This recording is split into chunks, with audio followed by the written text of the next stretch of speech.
मित्रद्रोह का फल। बहुत साल पहले हिम्मत नाम के नगर में दो पक्के दोस्त धर्मबुद्धि और पाप बुद्धि रहा करते थे। एक दिन पाप बुद्धि के मन में ख्याल आया कि क्यों न दूसरे नगर जाकर कुछ पैसा कमाया जाए। इतना सोचते सोचते पाप बुद्धि के मन में हुआ कि वो धर्म बुद्धि को भी साथ लेकर जाएगा, जिससे दोनों खूब सारा पैसा कमाएंगे और फिर लौटते समय वो धर्म बुद्धि से उसका पैसा किसी तरह से हड़प लेगा। अपनी चाल को पूरा करने के लिए उसने धर्म बुद्धि को दूसरे शहर जाने के लिए मना लिया। दोनों अपने नगर से खूब सारा सामान लेकर दूसरे शहर पहुंच गए। कुछ महीनों तक वहीं रहकर धर्म बुद्धि और पाप बुद्धि ने सामान को काफी अच्छी कीमत में बेचा। जब दोनों ने अच्छी खासी रकम इकट्ठा कर ली तो दोनों एक दिन अपने नगर की ओर लौटने लगे। पाप बुद्धि अपने दोस्त धर्म बुद्धि को जंगल के रास्ते से लेकर आया। रास्ते पर चलते चलते पाप बुद्धि ने धर्म बुद्धि से कहा, मित्र देखो, अगर हम अपने नगर इतना सारा धन लेकर जाते हैं तो समस्या हो सकती है।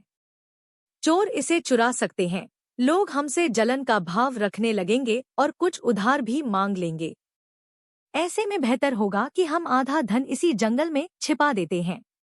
धर्म बुद्धि ने पाप बुद्धि की बातों पर यकीन करके धन को छुपाने के लिए हाँ कर दी। पाप बुद्धि ने गड्ढा खोदकर धन को जंगल में एक पेड़ के पास छिपा दिया। फिर कुछ दिनों बाद बिना अपने दोस्त को बताए पाप बुद्धि मौका देखकर अकेले सारा धन उस जंगल से लेकर आ गया।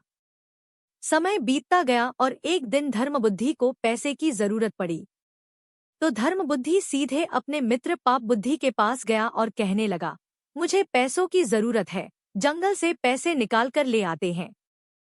पाप बुद्धि राजी हो गया और दोनों जंगल की ओर निकल गए।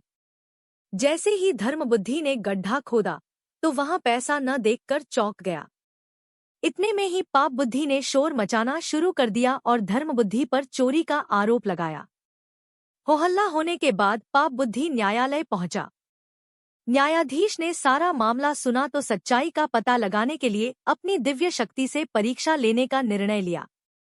इसके बाद न्यायाधीश ने दोनों को आग में हाथ डालने का आदेश दिया। चतुर पाप बुद्धि ने कहा, अग्नि में हाथ डालने की कोई जरूरत नहीं है, खुद वन देव मेरी सच्चाई की गवाही देंगे। न्यायाधीश ने उसकी बात मान ली। धूर्त पाप बुद्धि पास के ही एक सूखे पेड़ में छिप गया। जैसे ही न्यायाधीश ने वन देवता से पूछा कि आखिर धन की चोरी किसने की तो जंगल से आवाज आई, धर्म बुद्धि ने चोरी की है।